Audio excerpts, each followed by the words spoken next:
Hernangel, soy docente, guionista y crítico de cine argentino y estoy acá para hablarles de el ciclo que va a organizar Bama Cinearte llamado A Imagen y Semejanza, en el cual se van a exhibir 4 películas de ciencia ficción, 2 que ya son clásicos del género directamente, como son Blade Runner y Brasil, y 2 películas recientes de este muy joven siglo XXI que aún no han sido estrenadas en ninguna sala comercial, como lo son Moon de Duncan Jones y Ex Machina de Alex Garland, y que vamos a tener el privilegio de poder verlas en pantalla grande con todas sus particularidades. El cine de ciencia ficción, por otro lado, en el cine tiene un encanto extra. El cine de ciencia ficción es quizás el único género que ha influido sobre la propia literatura de ese género. ¿A qué me refiero con esto? A que el cine de terror no ha influido tanto sobre la literatura de terror, o al menos no hasta donde se sabe. El melodrama en el cine no ha influido sobre el melodrama en literatura, pero el cine de ciencia ficción sí ha influido sobre la literatura de ciencia ficción. En parte también porque el cine de ciencia ficción es un cine que nace no mucho después de la literatura de la ciencia ficción, sobre todo porque también la literatura de ciencia ficción tiene que ver mucho con un desarrollo de la tecnología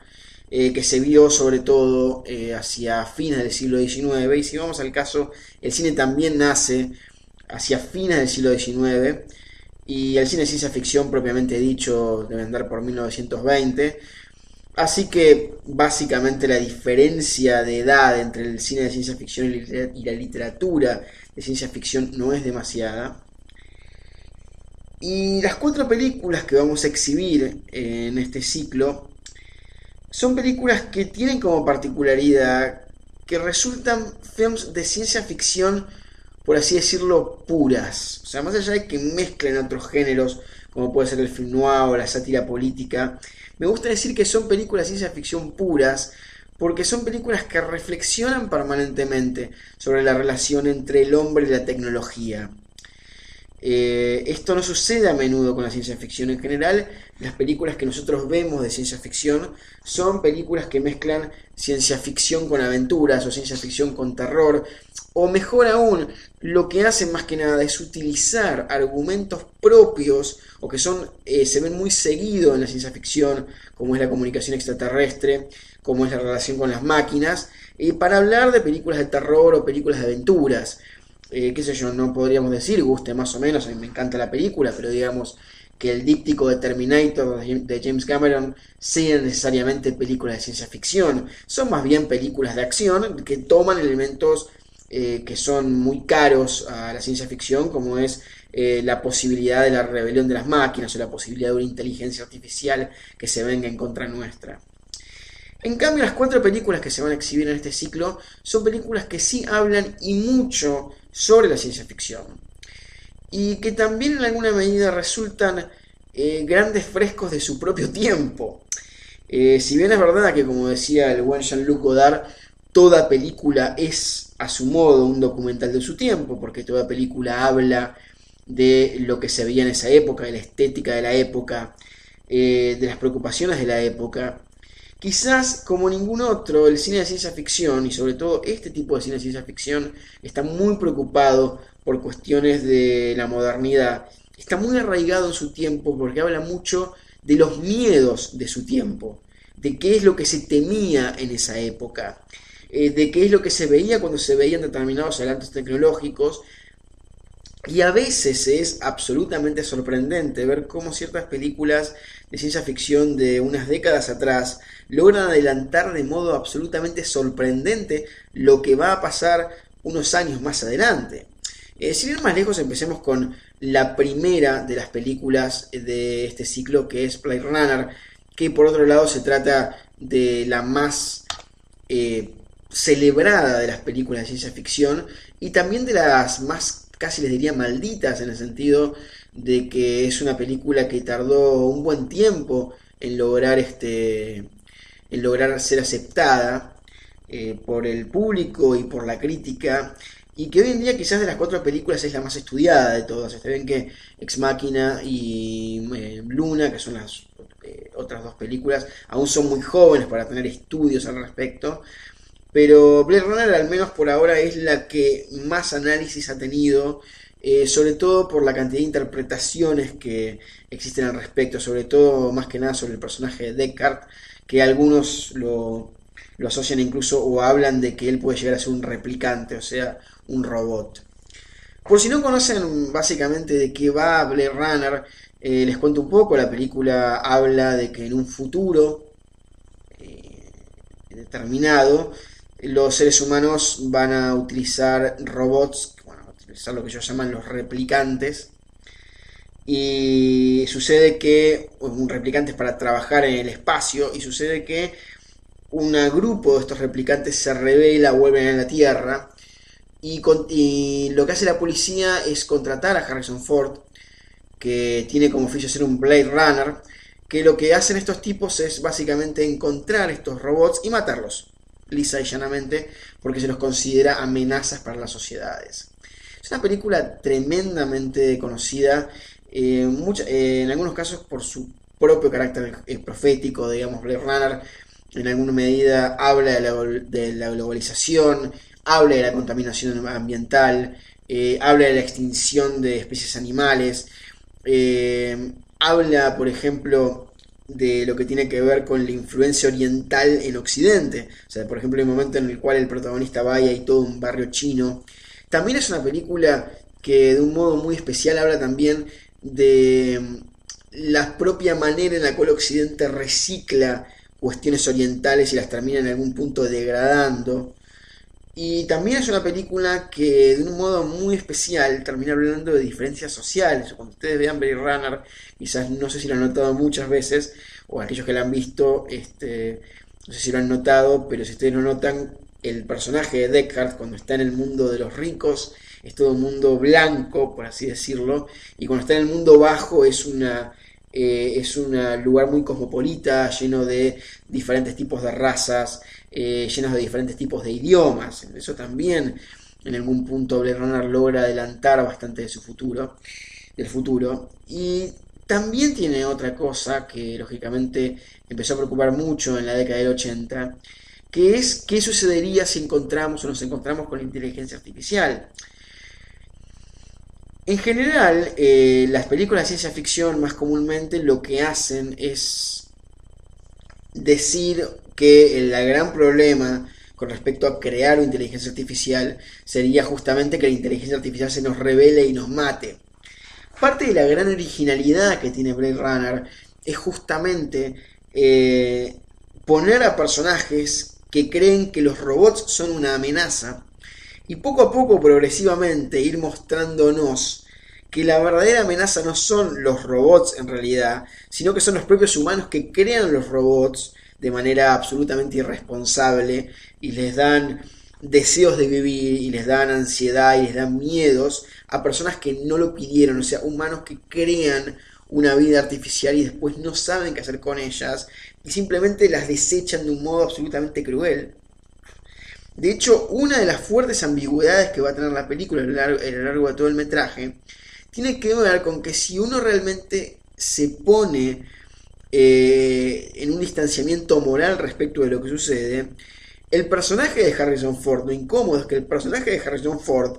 es mucho más cruel que los propios robots en la película, que básicamente durante casi toda la película lo único que quieren hacer es sobrevivir más que nada. Y a lo sumo si matan es en defensa propia en la mayoría de los casos, y en un solo caso por una cuestión, yo diría, de ajuste de cuentas que hasta uno podría llegar a entender, y que para aquellos que no vieron la película no quiero develar básicamente cuál es. Esto hace también que la propia película tenga un nivel de tristeza, un nivel de melancolía que a muchos los sorprendió en el momento de su estreno. O sea, ¿qué es lo que pasó? Esta película se estrena en el año 1982 y esta película está protagonizada ni más ni menos que por Harrison Ford. Algo increíble de la película es que hoy en día no podemos pensar a este film con otro protagonista que no sea Harrison Ford, y sin embargo hubo muchos otros actores pensados antes de Harrison Ford. Se pensó en un principio en Robert Mitchum, el gran actor que hizo más que nada film noir durante el cine americano clásico. Se pensó en Gene Hackman, en John Connery, en Jack Nicholson, en Paul Newman, en Clint Eastwood, en Tommy Lee Jones, en Schwarzenegger, que también es raro de pensar, en Al Pacino y en Burt Reynolds. Finalmente la cosa cayó sobre Harrison Ford, que estaba haciendo en ese momento, no solamente había venido a hacer La Guerra de las Galaxias, sino que también había venido a hacer Indiana Jones, o sea, recién estaba estrenando Indiana Jones. Entonces, lo que básicamente pasaba es que muchos se sorprendieron al verlo a Harrison Ford en un rol muchísimo más oscuro, en una película muchísimo más oscura de las que se habían visto antes, y en una suerte de policía que persigue robots, donde la gente esperaba que Tipos fuera una suerte de policía implacable, fuerte y ágil, y en la película se manda una cantidad impresionante de torpezas, o sea, es más que nada una persona hábil desde el punto de vista de deducción, de encontrar determinados robots, pero es un tipo que cuando se tiene que enfrentar a ellos en general pierde las peleas. Y además de todo tiene de nuevo esta cosa totalmente ambigua en el cual vos decís, bueno, este tipo es el protagonista, los va a perseguir, pero al final los robots se terminan dando mucha más lástima que este tipo, que es presentado igualmente en la película como una persona sumamente vulnerable. De hecho, el propio Harrison Ford contaba que él mismo no estuvo demasiado seguro de hacer la película por cómo quedaba en alguna medida parado este protagonista que él hacía. Y sin embargo, hasta el día de hoy quizás se trate aún hasta el día de hoy una de las mejores actuaciones de Harrison Ford, porque justamente uno lo ve al tipo y se le transmite mucho de esa fragilidad, de ese sentimiento de soledad que tiene el personaje. También hay que recordar que en esa película actúa Rutger Hauer, el famoso actor holandés, que es el actor más conocido salido de Holanda, haciendo de este, llamémosle, falso villano. Y también hay que recordar algo básico cuando uno ve Blade Runner, y es que es una película de ciencia ficción, pero también a su modo es un film noir. Esto lo planteó la propia productora en su momento, algo del cual el director, que es Ridley Scott, famoso por haber dirigido Alien, Los Duelistas, por haber dirigido, bueno, mucho más adelante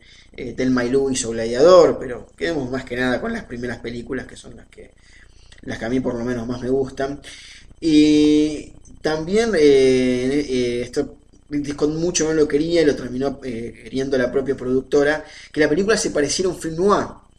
Los film noir son aquellas películas de la década del 40, hechas más que nada durante la época del 40 y 50 en Estados Unidos, el cual planteaban justamente un Estados Unidos de pesadilla, un Estados Unidos lleno de niebla, en general había mucho en la film noir, lleno de personajes inmorales, en un mundo inmoral que se estaba yendo al tacho. En alguna medida lo interesante de Blade Runner es que como película de ciencia ficción parte de la base que el mundo ya se fue completamente al tacho, que hay una irresponsabilidad social enorme con respecto a hacer estos robots, y que incluso la propia película termina planteando en una de las imágenes más bellas que haya producido el cine en los 80, que los propios robots han llegado a apreciar mucho más y mucho mejor la propia vida humana que el humano en sí mismo. También por esta cuestión del film noir y por esta propia fragilidad del protagonista, es lo que hace también que Blade Runner no sea una película de pronto tan ágil desde el punto de vista narrativo, y eso también es una de las razones por las cuales el film en cuestión no provocó en su momento toda la euforia, por así decirlo, que la gente esperaba. La gente esperaba una película narrativamente ágil y terminó encontrándose con un film muchísimo más denso, muchísimo más pausado y muchísimo más filosófico, algo que claramente no se esperaba en ese momento. La otra película del ciclo es también una película que fue bastante incomprendida en su tiempo, que es Brasil, de Terry Gilliam. Terry Gilliam, a diferencia del señor Ridley Scott, es un director que podría llamársele más un autor de cine. ¿A qué me refiero con esto? A que Ridley Scott es un director que es conocido por ser una suerte de artesano de Hollywood. O sea, una persona que agarra la primera película o sea, el proyecto, le interesa el guión y a partir del guión construye un universo propio de la película. O sea, no tiene un universo en sí mismo. Incluso él agarró en parte Blade Runner porque él tenía muchísima experiencia, por ejemplo, con la publicidad, y de hecho ustedes van a ver en Blade Runner que hay mucha influencia con respecto a la publicidad, al cine de publicidad, y que hay un contraste muy fuerte entre el ambiente de film noir, con toda la nebulosa, con toda la suciedad, y por otro lado las luces de neón espectaculares de Blade Runner. O sea, hay una belleza muy rara, un contraste muy raro entre esa belleza visual luminosa y por otro lado esa cosa más, llamémosle sucia, de los ambientes que plantea la película. Brasil, en cambio, no es una película hecha por alguien que agarra cualquier guión, por así decirlo, y lo trata de inventar una estética para ese guión, sino que está hecha por un tipo como Terry Gilliam, que es un autor, por así decirlo, o sea, un director que tiene un universo en sí mismo, que uno puede reconocer ni bien ve dos o tres planos de una película. Uno reconoce muchas veces el universo de Terry Gilliam por la presencia del humor absurdo, por el amor que él tiene por la caricatura. Y en el caso de Brasil lo reconoce también por una de las temáticas más comunes, más recurrentes que existen en Terry Gilliam, que es la relación entre el hombre y sus fantasías, y los contrastes muchas veces que existen entre las fantasías y la realidad. De hecho, Brasil es parte de lo que el propio Terry Gilliam llamó la trilogía de la imaginación, formada por Time Bandits de 1981 y Las aventuras del barón Münchhausen de 1989. Brasil es la que está entre medio de esas dos películas, es un film de 1985 y justamente se llama una trilogía de la imaginación, sobre todo en Brasil, porque en Brasil la imaginación es un acto de resistencia. Que la película haya sido estrenada en 1985 no es algo casual, porque la película está muy basada en su imaginario al libro 1984 de George Orwell. Si no leyeron el libro 1984, es un libro de George Orwell que justamente habla de un futuro dominado por algo que él llama el Gran Hermano, y lo que hace básicamente este Gran Hermano es vigilar a todos y cada uno de sus ciudadanos y tratar de meterse todo lo que puede en la cabeza de cada uno de ellos. Es lo que se llama una distopía, bueno, uno de los modelos más fuertes de distopía, o sea, esta idea, en vez de la utopía, que implica la idea de imaginar un futuro ideal, la distopía justamente juega con la idea de un futuro terrible y espantoso. George Orwell escribe en 1984 con un miedo muy fuerte al avance del comunismo, pensando además que el comunismo iba a estar unido a la tecnología, y justamente a partir de ahí imagina su 1984. Y Terry Gilliam toma el libro de George Orwell, pero para adaptar no los miedos tanto del comunismo mezclado con la tecnología, sino de la burocracia y el capitalismo extremo mezclado con esta tecnología, haciendo una suerte de sociedad de control. Por eso también la película no solamente se la compara mucho con 1984 de George Orwell, sino que también Brasil está comparado con los ambientes de Franz Kafka. Principalmente porque lo que hace Terry Gilliam en Brasil es plantear un universo propiamente kafkiano, un infierno propiamente kafkiano, hecho de cuestiones que están relacionadas con lo burocrático. Ustedes saben que si ustedes leen a Kafka, una de las grandes características que tiene el tipo de literatura kafkiana reside en esta idea de pensar un infierno no lleno de dolor espectacular y horroroso como puede ser el Dante, sino un infierno seco que justamente se caracteriza por su insoportable mediocridad. Brasil tiene justamente eso, el infierno que plantea, la distopía que plantea, está hecha de papeleos y de llamado que conduce otro llamado, que conduce otro llamado, y que organiza toda una burocracia que en realidad es un gran sistema de poder. Y como bien decía en algún momento el gran Pier Paolo Pasolini, no existe nada, en el fondo no existe nada más anárquico que el poder absoluto. Y eso Brasil lo tiene muy en cuenta. O sea, como el poder de quienes controlan es absoluto y pueden hacer cualquier cosa, hacen también cualquier cosa con sus ciudadanos y crean sistemas burocráticos absolutamente insoportables, en donde no se deja lugar para muchísimas cosas, por ejemplo, para la propia imaginación. En la película, por ejemplo, la gente mira todo el tiempo films viejos, pero no pueden hacer ninguno porque es un universo que está donde ha anulado cualquier tipo de creatividad.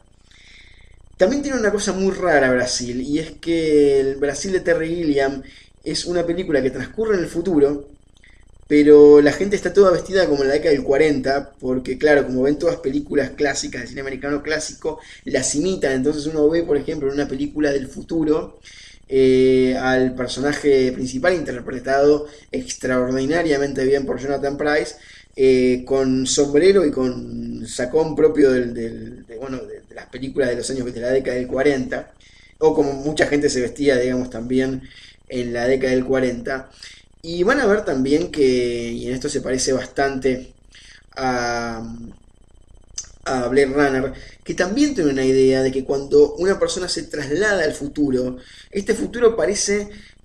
tecnológicamente muy avanzado en ciertos aspectos y absolutamente dejado en tecnología en otros. O sea, en Blade Runner, bueno, pasa que uno ve los robots, los replicantes, que son iguales a los humanos, pero por otro lado, mucha gente que vive en las calles, destrozado y con una tecnología que falla siempre. Y en el caso de Brasil, el avance tecnológico tiene más que nada que ver con avances tecnológicos con mecanismos de control. Digamos, cámaras por todos lados,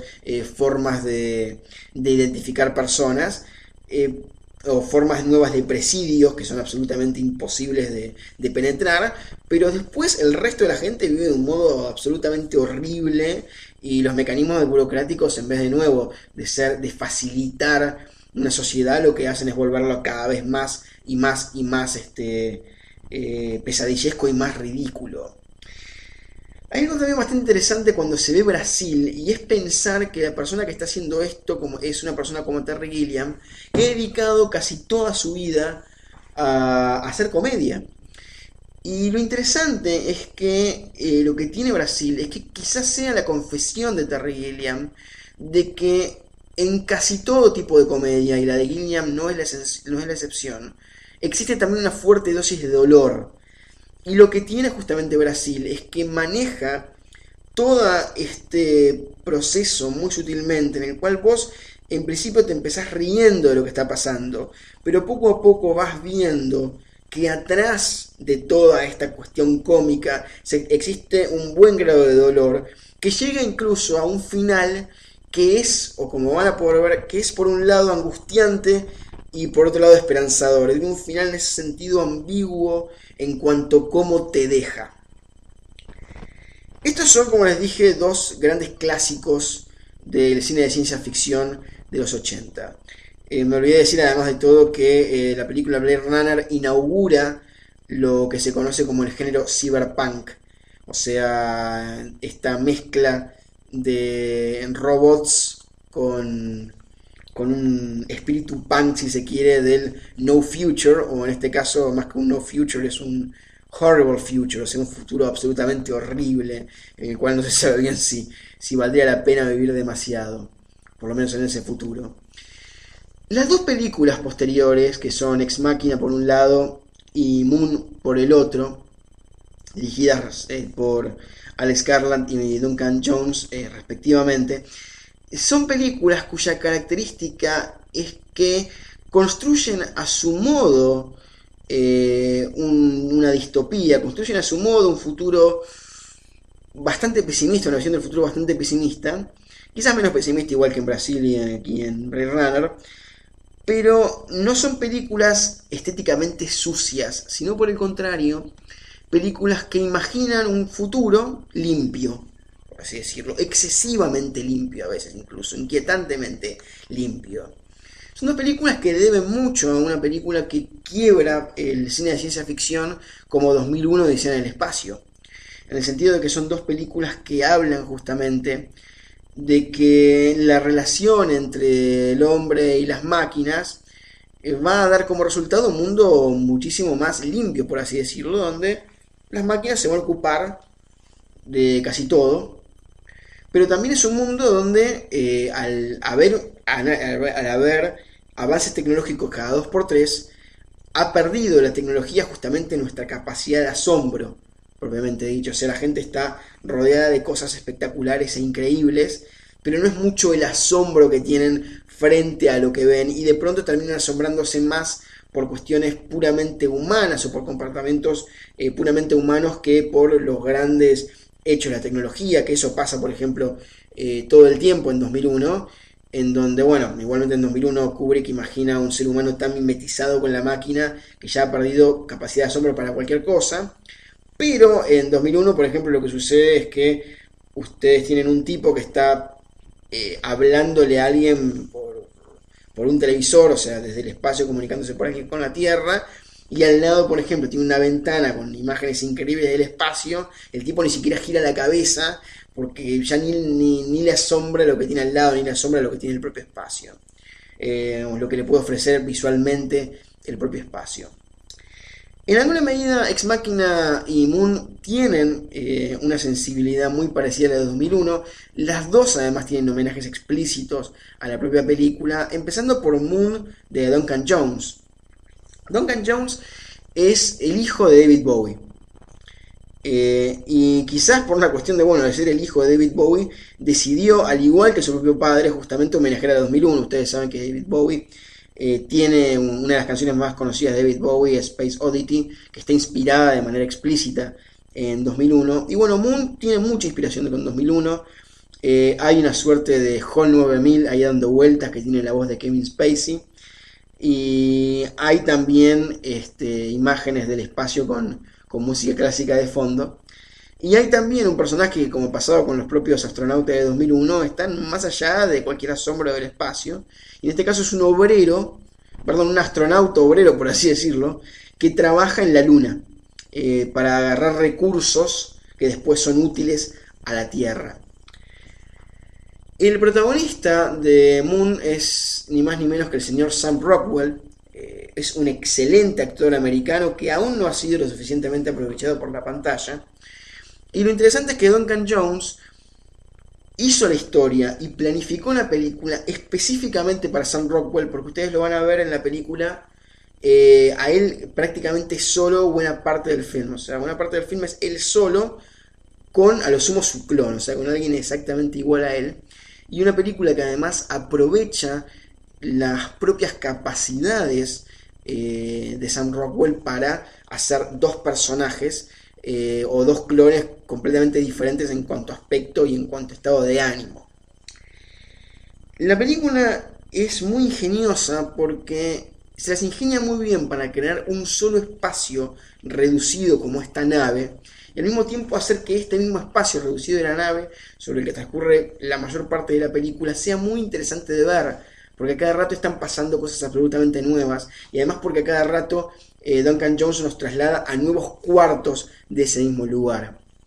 Incluso es muy fascinante, y esto también pasaba en 2001 Odisea en el espacio, ver el contraste que genera entre la indiferencia total que tiene este personaje que ya conoce todos los espacios, y por otro lado el propio asombro que uno tiene como espectador de ver todos estos lugares absolutamente nuevos que uno ni siquiera espera. Moon es una película que en un principio pareciera ir más que nada por el lado experimental, que pareciera ir más que nada por el lado, si se quiere, surreal, y poco a poco va teniendo un argumento cada vez más sólido, hasta transformarse en una suerte de policial, donde esta persona tiene que empezar a averiguar quién es este tipo que está ahí, quién es este clon que está ahí, cuáles son las intenciones de su empresa, y poco a poco se va volviendo más y más narrativa, y también más y más amena de ver, por así decirlo.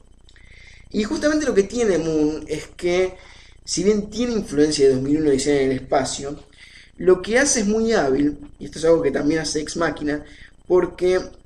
la película toma aspectos en los que hablar del 2001 fue profético, como puede ser la dependencia absoluta que tenemos con las máquinas, el gusto enfermizo por la comunicación que puede haber en post-siglo XXI, Pero al mismo tiempo se da cuenta que el humano que había planteado Kubrick en 2001 no es un humano que exista. O sea, Kubrick había imaginado que en el futuro el ser humano va a estar tan mimetizado con la máquina que se va a volver una máquina en sí misma. En cambio, Moon plantea que las personas siguen teniendo sentimientos, siguen teniendo grandes ansiedades, siguen sintiendo una fuerte cantidad de melancolía. De hecho, van a ver un poco la relación que el personaje de Sam Rockwell tiene con la esposa que está en la Tierra, que se produce una suerte, bueno, se produce algo bastante angustiante, como van a venir viendo. Y justamente, bueno, lo que hace es decir, bueno, estamos evidentemente avanzados desde el punto de vista tecnológico, dependemos evidentemente de las máquinas, pero el hombre todavía no es una máquina. El hombre todavía tiene sentimientos y construye la película también a partir de ahí. Con Ex Machina, la película de Alex Garland, pasa algo bastante similar. Es una película igual mucho más, yo diría, hasta cruel que Luna o Moon. Depende cómo, bueno, la traducción literal de Moon es Luna, pero aquí se estrena como Moon. Ex Machina es quizás la película de ciencia ficción más celebrada del año pasado. Es una película tremendamente original porque parte de la base de que estamos en un futuro en el cual la inteligencia artificial aún no ha sido descubierta teóricamente y una persona que trabaja por un empresario, un programador importantísimo que aparentemente tiene todo el dinero del planeta y un poco más, lo contrata para que haga lo que se llama el test de Turing a una máquina, a una suerte de inteligencia artificial que él creó. Este hombre llega al lugar donde está este programador, que es un genio de la computación, y empieza a hablar con la inteligencia artificial que él creó, que es una mujer, bueno, mejor dicho, un robot hecho mujer, con cuerpo de mujer, y el tipo va no solamente hablando con ella, sino que también poco a poco empieza a enamorarse de ella. La película tiene algo de Blade Runner porque habla en alguna medida de la irresponsabilidad de una persona que crea a un robot. Pero también tiene algo de la paranoia general que puede existir en muchas películas de ciencia ficción, de pensar qué pasaría si esta máquina se rebela contra nosotros. De todas maneras digo, no es que van a ver un Terminator ni nada que se le parezca, sino que lo que van viendo justamente es una máquina que quizás, aunque esto de la película lo va a ir revelando si esto es posible o no, que quizás esté desarrollando la misma característica psicopática de su propio creador. Por otro lado también, Ex Machina tiene un punto de contacto con Moon, y es que así como Moon logra construir un fuerte clima de tensión a partir de un personaje en un solo espacio, Ex Machina es una película que va construyendo una fuerte tensión esencialmente a partir de las charlas que existen entre el protagonista y la máquina mujer y el propio personaje del programador, que puede o no ser un psicópata, y si es un psicópata hay que ver qué alcances tiene en su juego de manipulación. En todo caso, cualquiera de las 4 películas son absolutamente recomendables. De nuevo, tanto Ex Machina como Moon son films que han tenido muchísimo prestigio en los últimos años, que han sido muy bien recibidos por la crítica y que en verdad es todo un privilegio que puedan verse en pantalla grande. Y ni hablar de Brasil y de Blade Runner, que además de tratarse de 2 películas fuertemente analizadas y de grandes clásicos de la ciencia ficción, también son 2 películas con un trabajo visual absolutamente excepcional, venido en el caso de un director especializado en publicidad que logró aplicar toda su sapiencia publicitaria para mezclarla con el noir y hacer una suerte de mezcla explosiva, y un caricaturista que en el caso de Terry Gilliam y en el caso de Brasil estaba para mí en el pico de su creatividad y logra junto con el Barón de Munchausen la que fue su obra maestra. Así que bueno, espero que puedan disfrutar de estos 4 largometrajes. nos veremos en en la próxima conferencia, que hablará seguramente de otro ciclo de Bama Cinearte. Buenos días, tardes o noches, dependiendo del horario en que estén escuchando esto.